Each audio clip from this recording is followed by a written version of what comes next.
नमस्कार। आज हम मौजूद हैं नेशनल कांग्रेस यूथ कांग्रेस के ऑफिस में, जो कि केंद्रीय कार्यालय है दिल्ली में। और हमारे साथ मौजूद हैं आनंद Mishra ji, vice president RTI cell के। इनसे हम सीधे सीधे बात करेंगे कि जिस तरह सरकार जो कि अभी मौजूदा चल रही है, 7-8 साल हो चुके हैं, और एक बात कही थी कि अच्छे दिन सभी के आएंगे, और क्या अच्छे दिन आए या नहीं आए, दोनों बातें मिक्स हैं। क्या क्या कार्रवाई आगे रही है, आज तक का जो निचोड़ है, उस बात पर साफ साफ और सीधे सीधे बात करेंगे आनंद जी से। आनंद जी, क्या लगता है कि अभी जो एक जुमला सा लगता था, पहले कह भी चुके हैं अमित शाह जी कि हम तो जुमला फेंका था, अच्छे दिन आएंगे, क्या लगता है, आप क्या कहना चाहेंगे इस पर? देखिए, भारतीय जनता पार्टी और नरेंद्र मोदी जी और अमित शाह जी की जो जड़ें हैं वो झूठ पे टिकी हुई हैं। उनका पूरा आधार और पूरा सिस्टम ही झूठ पे टिका हुआ है। अच्छे दिन का वादा इन लोगों ने किया था कि हम लोग सत्ता में आएंगे तो अच्छे दिन आएंगे। शायद इनके अच्छे दिन यही है कि पेट्रोल 35 रुपये का ये वादा करते थे, 125 पहुंच गया है। बाबा रामदेव कहते थे काला धन वापस लाएंगे, वो आज तक नहीं आया है। किसानों की आय दोगुनी हो जाएगी 2022 तक, वो भी नहीं हो पाई है। 2 करोड़ युवाओं को प्रतिवर्ष रोजगार देने का वादा किया था, उसमें भी फेल है। इसके साथ साथ अगर हम बात करें महिलाओं की, तो महिलाओं पर किस तरह से देश भर में अत्याचार बढ़ रहा है वो किसी से छुपा हुआ नहीं है। सेना में 2020 के बाद से भर्तियां नहीं हो रही है।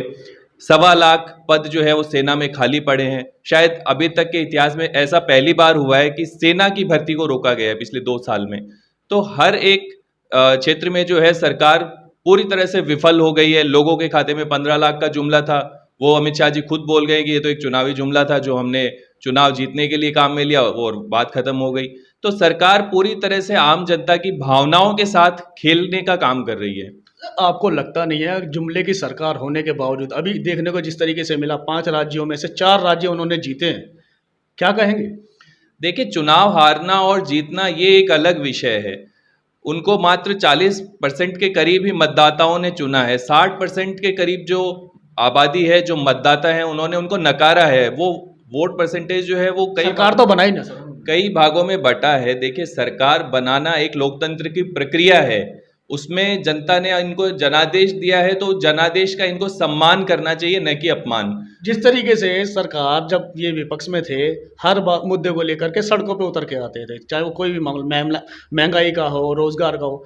आज जबकि नाम महंगाई चरम सीमा पे है, रोजगार है नहीं, व्यापार खत्म हो रहे हैं, उसके बावजूद भी जनता बाहर आने के लिए तैयार नहीं है, या कोई विपक्ष भी बोलने को तैयार नहीं है, ऐसा क्यों?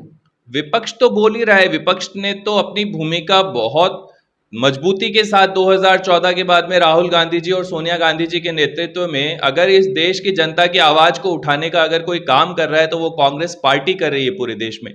चाहे संसद में उठाने की बात हो, संसद में जब भी सदन चलता है तो प्रधानमंत्री जी संसद से गायब हो जाते हैं। सड़क पर अगर कोई लड़ाई लड़ रहा है तो कांग्रेस पार्टी लड़ रही है। मोदी जी बोलते हैं कि विपक्ष जो है वो संसद को चलने नहीं दे रहा है। मैं आप लोगों के माध्यम से ये पूछना चाहता हूं बीजेपी के लोगों को कि पहले वो ये तय कर लें कि विपक्ष मजबूत है या कमजोर है। जब संसद में विपक्ष होता है तो कहते हैं विपक्ष चलने नहीं दे रहा, तो इसका मतलब विपक्ष बहुत मजबूत है। और जब सड़क पे आते हैं तो कहते हैं कि विपक्ष है ही नहीं, देश में बचा ही नहीं है विपक्ष। तो दोनों हाथों में वो लड्डू लेके चल रहे हैं। उनका जो विजन है वो क्लियर नहीं है। उनका विजन सिर्फ एक ही है कि इस देश की जनता को गुमराह करने का काम वो लोग कर रहे हैं कंटिन्यूअसली, और युवाओं को इतना बड़ा धोखा दे रहे हैं। आज देखिए, कल परसों के ही एक बहुत बड़ी घटना है। एक युवा जो सेना भर्ती की तैयारी कर रहा था, उसने सुसाइड कर लिया। तो मुझे लगता नहीं है कि इससे ज्यादा बुरे दिन इस देश के युवाओं को कभी देखने को मिल सकते हैं। आप बुरे दिन कह रहे हैं, वो कह रहे हैं अच्छे दिन आ गए। उनके लिए तो अच्छे दिन ही है, देश के नागरिकों के लिए ये बुरे दिन है। जनता अगर इतना परेशान है, इतनी त्राही त्राही कर रही है, उसके बावजूद जो, क्या लगता है कि जो सरकारें बन रही हैं 4 राज्यों में, जिस तरीके से अभी जो जीत कर आए हैं, फुल फ्लैश बहुमत के साथ जीत के आए हैं, देखिए, मुद्दा क्या और क्यों? देखिए, मुद्दों पर चुनाव नहीं हो रहा है इस देश में। जी। आप लोगों को एक बात समझनी होगी कि भारतीय जनता पार्टी जब भी चुनाव आते हैं इस देश में, तो वो मुद्दों पर बात नहीं करेंगे, वो महंगाई पे बात नहीं करेंगे, वो बेरोजगारी पे बात नहीं करेंगे, वो किसानों की बात नहीं करेंगे, आदिवासियों की बात नहीं करेंगे, महिला सुरक्षा की बात नहीं करेंगे। वो बात करेंगे मंदिर मस्जिद की, वो बात करेंगे टोपी की, वो बात करेंगे गाय की, वो हिंदू मुस्लिम की बात करेंगे, धर्म की बात करेंगे, जाति की बात करेंगे, मजहब की बात करेंगे। मुद्दों पर आधारित राजनीति करना भारतीय जनता पार्टी को आता ही नहीं है। इस देश में 2016 के बाद से प्रधानमंत्री जी ने महंगाई पे एक शब्द भी नहीं बोला है। वो हर महीने मन की बात करते हैं, लेकिन वो आम जन की बात कब करेंगे वो मुझे नहीं पता। आपको लगता नहीं है कि जिस तरीके से जब भी विपक्ष हावी होती दिखाई देता है या जनता हावी होता दिखाई देता है, तो वो सिर्फ एक आरोप लगाते हैं कि इतने साल कांग्रेस रही, कांग्रेस ने क्या किया? इस देश को एम्स, आईआईटी, भागड़ा नांगल बांध परियोजना, ये सड़कें, ये अगर किसी ने दी है तो वो कांग्रेस पार्टी ने ही दी है। भारतीय जनता पार्टी का शासनकाल तो बहुत छोटे समय के लिए रहा है, हम सबको पता है, और उनकी विफलताएं ज्यादा रही है, सफलताएं तो बहुत कम रही हैं। भारत को जब निर्माण किया जा रहा था, जब आज़ादी के समय हुए, संविधान भी बनाया गया, उस समय एक रूपरेखा रखी गई थी कि जब हम विकेंद्रीकरण यानी कि सरकारी तंत्र जितने होंगे तो देश का भला होगा। अब वो देश का भला कैसे होगा जबकि निजीकरण की ओर बढ़ रहे हैं और जितने भी सरकारी तंत्र जो कि कांग्रेस के ज़माने में बने थे, वो अब धीरे-धीरे करके खत्म होते जा रहे हैं। आपका क्या मानना है? देखिए, इस देश के करोड़ों करोड़ों लोगों की खून पसीने की कमाई से जो पीएसयू और जो संस्थान कांग्रेस पार्टी ने इतनी मेहनत से बनाए थे, पिछले 7 सालों में इनकी दूरदर्शिता के अभाव के कारण और नेशनल पाइपलाइन स्कीम लाकर इन लोगों ने उन सारे पीएसयूज को बेचने का काम करा है, रोजगार को खत्म करने का काम किया है। आम जनता की भावनाएं उससे आहत हो रही है, चाहे बात बीपीसीएल की हो, एयरपोर्ट की हो, रोड की हो, सड़क की हो। हर एक चीज को इन लोगों ने प्राइवेटाइजेशन की तरफ ये लोग लेके जा रहे हैं। आज देश में हालात ये बन चुके हैं कि मोदी जी जब सुबह उठते हैं तो वो ये सोचते हैं कि आज अडानी और अंबानी को क्या दूं, क्योंकि पोर्ट दे चुका हूं, एयरपोर्ट दे चुका हूं, रेलवे दे चुका हूं, अब देने के लिए कुछ बचा नहीं है। तो वो कुछ ना कुछ, अभी देखिए किसी देश का विदेशी प्रतिनिधि आ रहा है तो उसको रिसीव करने के लिए अडानी जी जा रहे हैं। शायद ये हिंदुस्तान के इतिहास में ऐसा पहली बार हुआ है। तो आपको लगता है कि पूंजीवाद को बढ़ावा दिया जा रहा है? निश्चित रूप से पूंजीवाद इस देश में हावी हो चुका है। आप देखिए, हम दो हमारे दो के फॉर्मूले पर सरकार काम कर रही है। सरकार के पास कोई विजन नहीं है। पार्लियामेंट में सरकार किसी बात पे जवाब नहीं देना चाह रही है। देश से को इससे भला होगा या नुकसान? देश का तो नुकसान ही हो रहा है। हमारे कितने सारे लोगों की रोजगार गई है। नेशनल पाइपलाइन स्कीम के तहत जो जिन पीएसयूज को बेचा जा रहा है, उनमें जो एम्प्लॉयज थे उनके रोजगार की क्या व्यवस्था की है सरकार ने?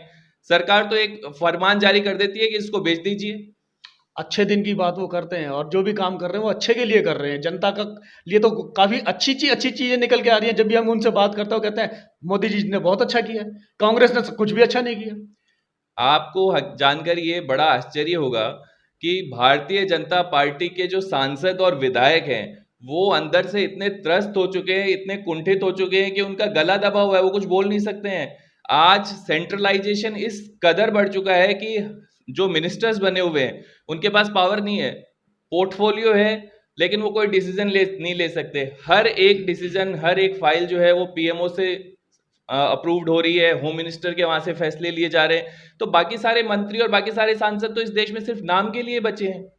तो आपको लगता नहीं है कि अगर इस तरीके के डिसीजन आ रहे हैं तो फिर सांसदों की और विधायकों की आवश्यकता क्या है?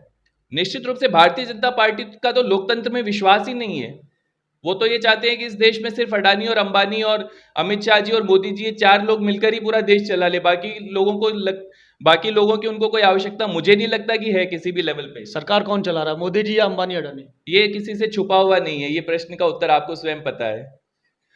तो ये थे हमारे साथ में आनंद मिश्रा जी, आरटीआई सेल के अध्यक्ष और वाइस प्रेसिडेंट भी हैं। साफ साफ कहना है, साफ साफ मानना है कि अच्छे दिनों का जो वादा किया गया था, क्या अच्छा हो रहा है, क्या बुरा हो रहा है, ये जनता को खुद जानना पड़ेगा। और जानने की आवश्यकता इसलिए भी है कि जिस आधार पर 7-8 साल अभी होते जा रहे हैं लगातार, किस और देश जा रहा है दुनिया जानती है। आने वाले समय में अगर इससे भी अच्छे दिन आपको चाहिए तो आपको क्या करना है ये आपको खुद स्वयं निर्णय लेना होगा। इसी के साथ मैं सुनील अभय।